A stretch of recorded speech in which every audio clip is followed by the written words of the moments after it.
नमस्ते दोस्तों, आपका गोल्ड प्राइस टुडे न्यूज में स्वागत है। और सोने और चांदी का भाव जो है अपने उच्चतम स्तर पर पहुंच चुका है, तो क्या उसमें गिरावट आएगी या आगे भाव की ट्रेजेक्टरी कैसी रहेगी, इस पर बात करने के लिए हमारे साथ पृथ्वी फिनमार्ट से मनोज कुमार जैन है। मनोज जी, आपका स्वागत है। नमस्कार वीरेन जी। जी। सो दोस्तों, मनोज जी से चर्चा करेंगे उससे पहले जो नए दर्शक हमारे साथ जुड़ रहे हैं वो चैनल को सब्सक्राइब कर दीजिएगा और पेज को लाइक कर दीजिएगा। मनोज जी, क्या लग रहा है आपको, भाव क्या है कि अब तो जो है $2900 का एक उन्होंने बेस बना लिया है भाव, चाहे इंटरनेशनल मार्केट में आप स्पॉट देखो चाहे कॉमेक्स। तो क्या अब भाव जो पहले जैसे 2600 2700 के लेवल बने थे, अब क्या नया बेंचमार्क 2900 हो गया है या नीचे जाने की संभावना है? वीरेन जी, सबसे पहले तो आपका धन्यवाद यहाँ शो में बुलाने के लिए। और बिल्कुल जैसा हमने सोचा था उसी डायरेक्शन में सोने की चाल जो है आगे बढ़ती हुई नजर आ रही है। हम लगातार दीपावली से आपके साथ जो डिस्कशन में कहते आए थे कि वर्ष 2025 में सोना 3000 की ऊंचाई को छुएगा और भारतीय बाजारों में 90,000 का स्तर जो है बनते हुए नजर आएगा। और हमने इसी सप्ते सोना जो है 29,6800 जो है इंटरनेशनल मार्केट में, और भारतीय बाजारों में 86,000 पर 10 ग्राम तक के स्तर को छूते हुए देखा है। तो यहाँ पे जो हम लगातार कहते आ रहे हैं कि स्ट्रक्चरल बुल रन जो है वो सोने में जारी है, आगे भी मजबूती बनी रहेगी। लेकिन जैसा कि हम जानते हैं कि एक अच्छी रैली के बाद टेक्निकल करेक्शन जो है वो मार्केट के लिए हेल्दी होते हैं। और उसी के चलते हमने ऊपरी लेवल से कल कीमतों को थोड़ा फिसलते हुए देखा था। और इसमें कुछ जो रोल है वो रूपी का भी रहा। रूपी भी ऊपरी लेवल से थोड़ा निचले स्तरों से थोड़ा जो है रिकवरी दिखाता हुआ नजर आया था। तो जहां तक निचले स्तरों का बेंचमार्क लेवल का सवाल है, तो मेरा मानना है कि 2770 $2800 का जो जोन है वो यहाँ पे कॉमेक्स अप्रैल वायदा के लिए अब एक स्ट्रॉन्ग सपोर्ट जोन के रूप में देखना चाहिए। और वो सपोर्ट्स लेवल टेस्ट होते हैं तो फिर यहाँ से एक फ्रेश रैली की जो है शुरुआत हम आने वाले दिनों में देखेंगे। और वो रैली फिर $3000 से ऊपर के लेवल जो है 3120 3150 वहां तक भी जाती हुई नजर आएगी। तो जो निचले लेवल्स हैं वो 2800 से 2770 जो जोन है, वो हमारा मानना है कि एक डाउन साइड जो है प्रोटेक्टिव लेवल्स होने में देखने को मिलेंगे। और भारतीय बाजार में? उस लिहाज से हम भारतीय बाजारों में बात करें तो यहाँ पे 82,500 से 81,800 का जो जोन है वो एक यहाँ पे स्ट्रॉन्ग सपोर्ट जोन रह सकता है सोने के लिए शॉर्ट टर्म में। और कीमतें अगर 86,000 के स्तर के ऊपर अब सस्टेन होना शुरू होगी, तो जो 90,000 का जो बेंचमार्क है वो हम जल्द यहाँ पे भारतीय बाजारों में बनते हुए देखेंगे। तो हम पहले से ही यहाँ पे कहते आए हैं, जो दर्शक हैं, जो ट्रेडर हैं, जो निवेशक हैं, कि यहाँ पे आपको शॉर्ट सेल वर्ष 2025 में सोने में कतई नहीं करना है। पिछले 10-15 दिनों से वीरेन जी काफी सारे ऐसे फोन कॉल्स आ रहे हैं कि हम लोगों ने सोने में शॉर्ट सेल किया है, हम क्या करें। तो हम लगातार कहते आए हैं कि जब मार्केट एक स्ट्रक्चरल बुल रन में रहता है तो ऐसे में आपको शॉर्ट सेल से बचना चाहिए। हाँ, एक बड़े लेवल के बाद कुछ करेक्शन जरूर आते हैं टेक्निकली, और वो हम यहाँ आते हुए देख सकते हैं 83 82 500। तो वो एक फिर यहाँ पे हम कह सकते हैं कि फ्रेश बाइंग के लेवल होंगे। लेकिन शॉर्ट सेल से यहाँ हमेशा बचें अभी, क्योंकि यहाँ पे अभी ऐसे कोई फंडामेंटल में बड़ा बदलाव नहीं हुआ है कि जिसके चलते सोने में बड़ी गिरावट आ जाए। तो इस चीज का ट्रेडर्स को ध्यान रखना चाहिए। और निवेशकों को तो हम हमेशा ही कहते हैं कि हर लेवल पे आप एसआईपी के रूप में निवेश करते रहें सोने में, तो आपका एक पोर्टफोलियो डाइवर्सिफिकेशन भी रहेगा। और जो आपके दूसरे असेट क्लास है उसके अगेंस्ट में सोना आपको हेज करके प्रोटेक्ट भी करेगा। तो निवेशक यहाँ पे एसआईपी के रूप में निवेश करते रहें गिरावट में। ट्रेडर्स को शॉर्ट सेल से बचना चाहिए अगर कोई शॉर्ट की पोजीशन है। और जो सपोर्ट्स लेवल है 2800 से $2770 इंटरनेशनल मार्केट, और 82,000 से 81,800 भारतीय बाजार, तो उस लेवल में शॉर्ट की पोजीशन से निकलने का प्रयत्न करें। क्योंकि अभी यहाँ पे जो लंबी अवधि का ट्रेंड है वो पॉजिटिव बना हुआ है।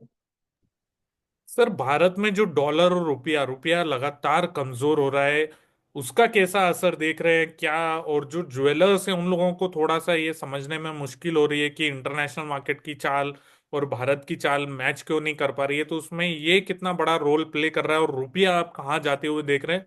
क्योंकि सोना जो है हम लोग इंपोर्ट करते हैं मोस्टली। बिल्कुल, रुपये का एक बहुत बड़ा रोल है और हमने देखा है कि पिछले 6 महीने में लगभग 4 से 5% तक की गिरावट जो है रुपये में आई है। तो उतना भाव सोने का रुपये की गिरावट ने ही बढ़ा दिया है भारतीय बाजारों में। तो उसको भी हमको ध्यान में रखना चाहिए।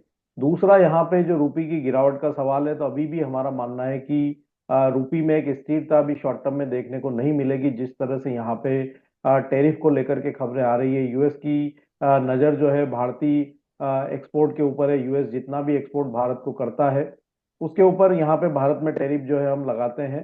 तो लगातार यहाँ पे यूएस के प्रेसिडेंट कहते हुए आए हैं कि यहाँ पे भारत को जो है उनके एक्सपोर्ट पे टैक्स जो है कम करना चाहिए। और हम अभी यहाँ पे जितना भी एक्सपोर्ट यूएस में करते हैं, हमारा यूएस के साथ में ट्रेड सरप्लस रहता है हमेशा। तो उसको ध्यान में रखते हुए अगर यूएस कोई टैरिफ लगाता है तो वो रुपये में और भी जो है कमजोरी थोड़ी ला सकता है आने वाले दिनों में। दूसरा, भारतीय शेयर बाजार जो है वहाँ पे फॉरेन जो इंस्टीट्यूशनल इन्वेस्टर्स हैं उनकी लगातार बिकवाली के चलते भी हम देख रहे हैं कि रुपये के ऊपर दबाव है।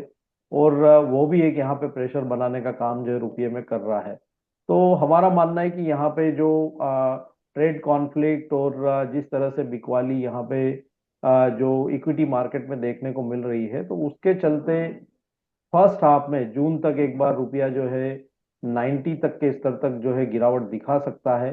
तो उस लिहाज से अगर हम देखें तो 2 से 2.5% की गिरावट रुपये में और इस साल जो है देखने को मिल सकती है। तो उसको भी ध्यान में रखना चाहिए, तो उसका एक पॉजिटिव असर भारतीय बाजारों में सोने की कीमतों पर पड़ता हुआ नजर आएगा।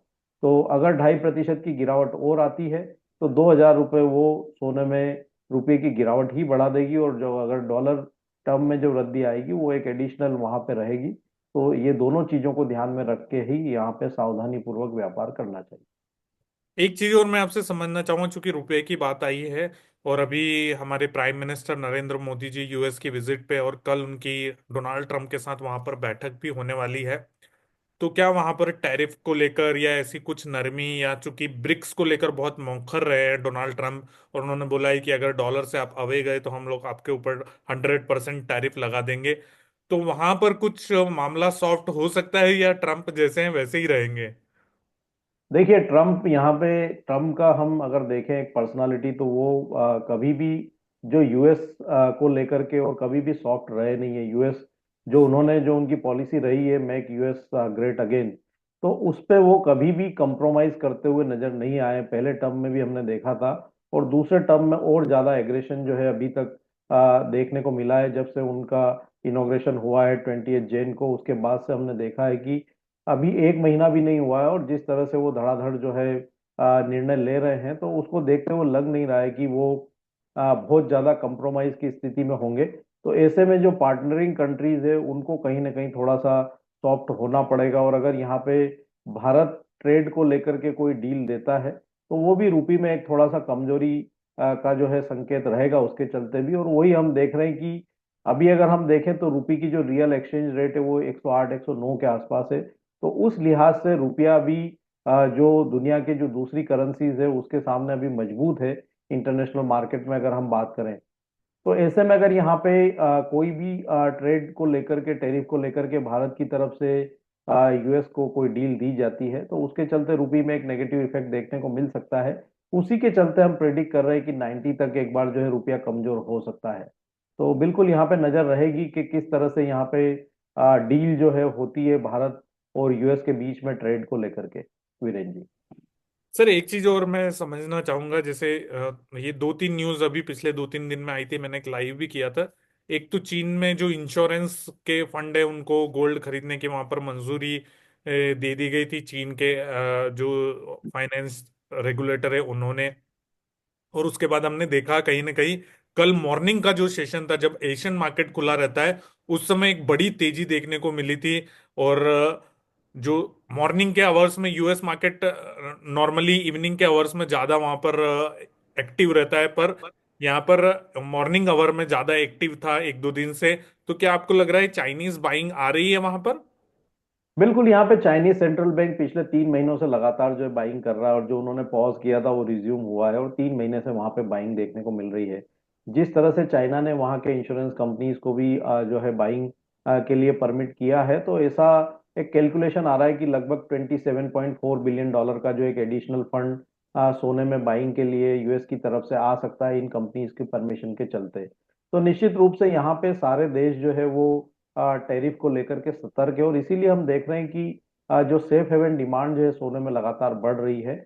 और जिस तरह से जो डॉलर की स्ट्रेंथ देखने को मिली और उसके सामने जो दुनिया भर के देशों की करेंसीज जो है वीक हो रही है, तो उसको ध्यान में रखते हुए भी ग्लोबल सेंट्रल बैंक्स जो हैं वो अपना निवेश सोने में लगातार बढ़ा रहे हैं।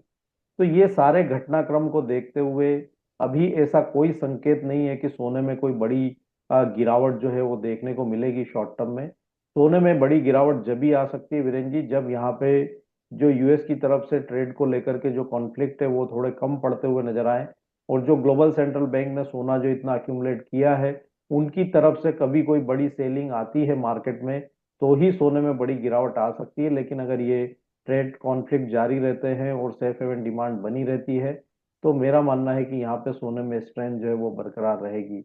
हो सकता है कि फिजिकल डिमांड सोने की कमजोर पड़ती हुई नजर आए, लेकिन वो कोई बहुत ज्यादा इम्पैक्ट डालने वाली नहीं है, क्योंकि हम यहाँ पे ईटीएफ की भी जो बाइंग है वो लगातार सोने में बढ़ते हुए देख रहे हैं। तो ETF plus global central bank अगर ये दोनों मजबूती के साथ बाइंग में खड़े रहते हैं, तो शायद वहां पे जो फिजिकल डिमांड की कमजोरी है वो भी डिस्काउंट होती हुई नजर आएगी, और जो स्ट्रेंथ है वो आगे भी बरकरार बनी रह सकती जी मनोज जी, आपने बहुत सही कहा कि स्ट्रेंथ वहां पर बरकरार रह सकती है। और सोने के भाव को अगर हम देखें, जैसे आप भी बोल रहे हैं कि वहां पर जो है सेंट्रल बैंक्स जो है, जब से रूस यूक्रेन का मसला हुआ है और जो रशिया का वहां पर है। सीज किया गया है, जो उनका रिजर्व है, उसके बाद से लगता नहीं है सर कि जो सेंट्रल बैंक सोना बेचने में उतरेंगे कभी।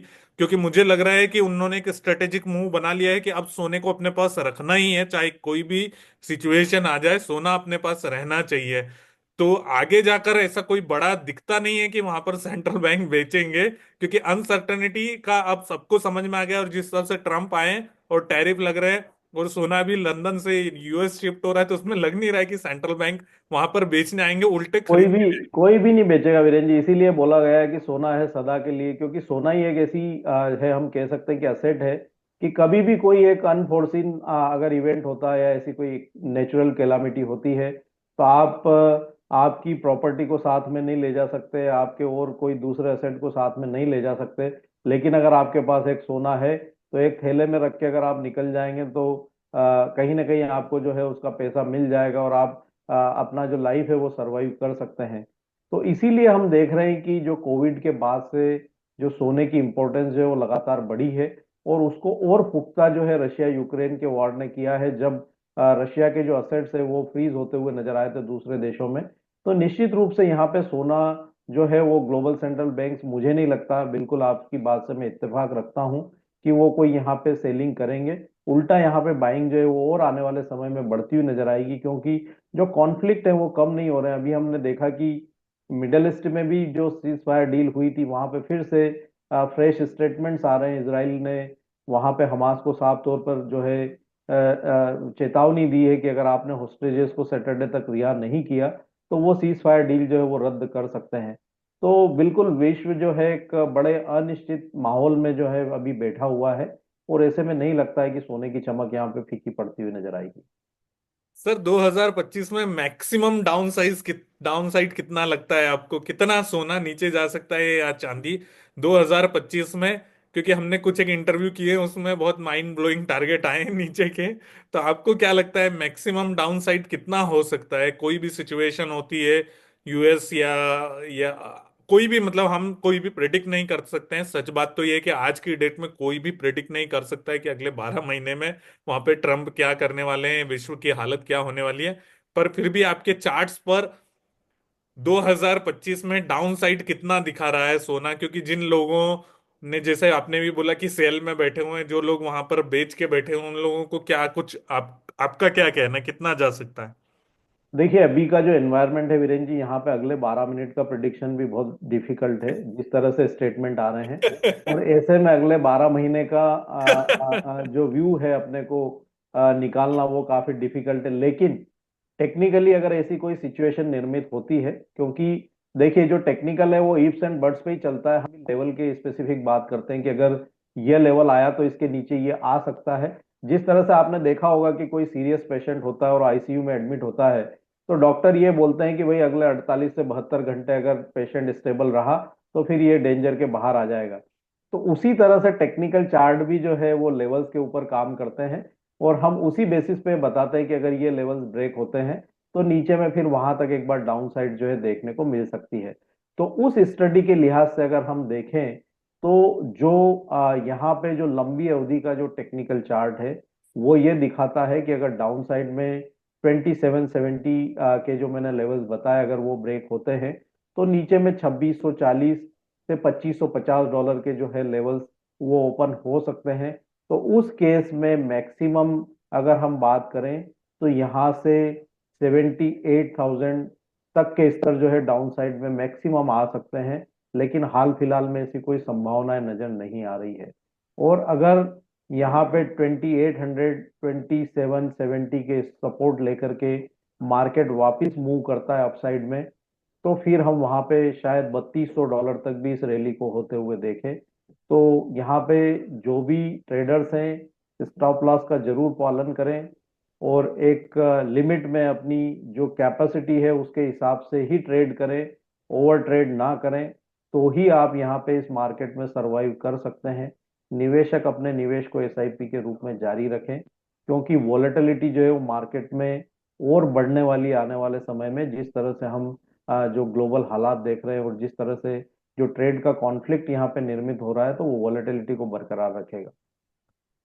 सर चांदी में वहां पर क्या होगा? चांदी के लिए अभी जो आपने पूछा था सवाल, तो वहां पे $31.40 इंटरनेशनल मार्केट में एक सपोर्ट बना हुआ है। अगर ये सपोर्ट लेवल जो है वायलेट नहीं होते हैं तो फिर एक बार यहाँ पे बढ़त की संभावनाएं नजर आ रही है। रूपी टर्म में अगर बात करें तो 92,000 से 91,500 एक स्ट्रॉन्ग सपोर्ट जोन बना हुआ है। टेक्निकली 96,600 एक रेजिस्ट कर रहा है चांदी। अगर 96,600 के ऊपर क्लोजिंग बेसिस पे फ्रेश ब्रेकआउट होता है तो हम जल्द 1 लाख से 1,04,000 के स्तर फिर आते हुए देखेंगे। तो पोजिशनली अगर कोई ट्रेड करना चाहते हैं तो निचले सपोर्ट लेवल पे भी कर सकते हैं, और क्लोजिंग बेसिस पे 96,600 के ऊपर ब्रेकआउट होता है तो फिर वहां से 7 से 8 हजार की रैली चांदी भी दिखा सकती है। तो ये लेवल्स के ऊपर नजर रख के चलना चाहिए। तो मैंने दिवाली के आसपास आपसे पूछा था आईफोन की सोना। तो मैंने तो आपको हमेशा ही सोने का ही बोला है। मैंने कहा कि आप सोना रखोगे तो सोने में आप 5 आईफोन खरीद सकते हैं, लेकिन एक आईफोन से सोना नहीं खरीद सकते। तो मेरा स्टेटमेंट हमेशा यही रहेगा कि सोना है सदा के लिए। फोन आप जो है नोकिया का 2,000 रुपये वाला रखिए और बाकी पैसा सोने में डाल दीजिए। तो आपको मतलब सोना जो है अच्छे रिटर्न देता रहेगा और आप उससे कई आईफोन जो है खरीद सकते हैं। जी दोस्तों, जैसे दिवाली पे भी अगर आप सोना खरीद लेते तो अभी आईफोन से ज्यादा आपको जो है वहां पर रिटर्न मिल जाता है, और उसमें जो है आप ऊपर अपना आईफोन भी खरीद पाते और एक्स्ट्रा में जो है वहां पर ईयरपॉड भी ले सकते थे, इतना भाव बढ़ गया है। चलिए सर, जाते जाते कोई डिस्क्लेमर देना चाहेंगे? बिल्कुल। यहाँ पे सोने के फ्यूचर्स मार्केट में मेरी कोई व्यक्तिगत पोजीशन नहीं है, लेकिन यहाँ पे हमारी रिकमेंडेशन होने के चलते क्लाइंट्स की पोजीशन हो सकती है। चलिए मनोज जी, बहुत बहुत धन्यवाद, आपसे बातचीत करके बहुत अच्छा लगा। थैंक और यू। आगे भी हम आपको यहाँ पर बुलाते रहेंगे। Thank you so much sir. Thank you.